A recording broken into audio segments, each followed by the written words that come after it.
Welcome, history and mythology enthusiasts, to Chronotales, where the past meets the unknown.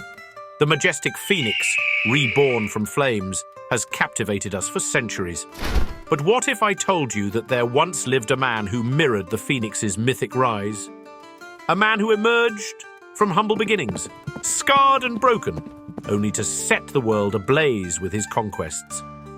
From the ashes of forgotten empires to the towering flames of his ambitions, his story is one of fire, destruction, and rebirth. This is not the tale of a mythical bird, but of a conqueror whose name still inspires awe and dread.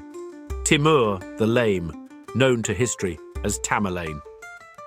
The year is 1336, and a child is born in the village of Shahrisabz, nestled in the lush valleys of modern-day Uzbekistan. His name is Timur, but his destiny is veiled in shadows. Legends whisper that he was marked by the stars for greatness, though a limp from a battle wound in his youth, a stray arrow to his leg and arm, would later earn him the name Timur the Lame. Yet, this was no ordinary child. By the time he was a teenager, Timur had already gathered followers, not through his might, but his cunning. Timur's rise is often compared to Alexander the Great, but his methods were far more calculated and brutal. He famously said, "Strength comes not from perfect legs, but from a mind sharp enough to command them." Fast forward to the 1360s. The Mongol Empire is a fractured shadow of its former self. Timur sees an opening, marrying into a prominent family and claiming lineage from Genghis. He consolidates power. By 1370, Timur seizes Samarkand and declares himself ruler.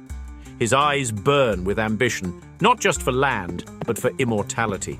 Timur's claim to Genghis Khan's lineage was likely exaggerated, but it gave him the legitimacy to unite warring tribes. In 1387, Timur leads a campaign into Persia. His army marches swiftly, like a storm. When the city of Isfahan resists, Timur offers peace if the citizens surrender. They comply, but later rebel, killing several of his men. Timur's response is chilling. He orders the construction of a tower of 70,000 skulls from the dead. "Let this be a lesson," Timur declares, as his generals look on in awe and horror, "to those who think mercy is weakness." Word spreads. Cities fall without a fight, their leaders trembling at the thought of Timur's wrath.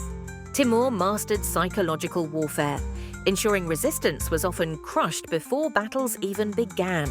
Timur's genius lies not just in fear, but in strategy. In 1398, he sets his sights on Delhi. Crossing the Indus River, Timur's forces clash with the Sultanate's army. Outnumbered, he uses a cunning ploy. He lines his camels with hay, sets it ablaze, and drives them into the enemy's war elephants. The panicked beasts trample their own ranks.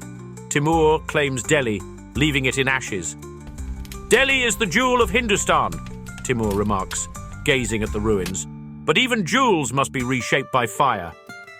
This tactic showed Timur's innovation in warfare, blending terror with ingenuity. But Timur's ambition knows no bounds. In 1402, he faces his greatest challenge, Sultan Bayezid I of the Ottoman Empire. At the Battle of Ankara, Timur's tactics shine again. He bribes Bayezid's allies to abandon him, isolates his forces, and captures the Sultan. Bayezid dies in captivity, his empire in disarray. Timur, however, spares Bayezid's son, saying, "One must leave seeds to harvest future victories." Timur understood the balance of destruction and preservation, leaving dynasties to serve his legacy. Yet even conquerors are mortal. In 1405, Timur embarks on his most daring campaign yet, China. But winter grips his army, and at Otrar, he falls ill. As death approaches, he reportedly tells his son Shah Rukh, "The empire is fire. It consumes all. Guard it well, or it will consume you too." Timur dies, and with him, the roaring blaze of his empire begins to fade. His descendants, though influential, cannot match his ferocity. Samarkand, his capital, becomes a center of art and science, but his conquests are undone by time. Timur's patronage of Samarkand laid the groundwork for its golden age, a legacy of culture amidst the ashes of conquest. Thank you for joining me for this journey through history and mythology. Until next time, stay enlightened. If you made it this far and liked the video, don't forget to give it a like. I'd love to hear your thoughts. What's your favorite movie or book on this topic? Let me know in the comments below. Don't forget to subscribe to join the growing community of history and mythology seekers of chronotales.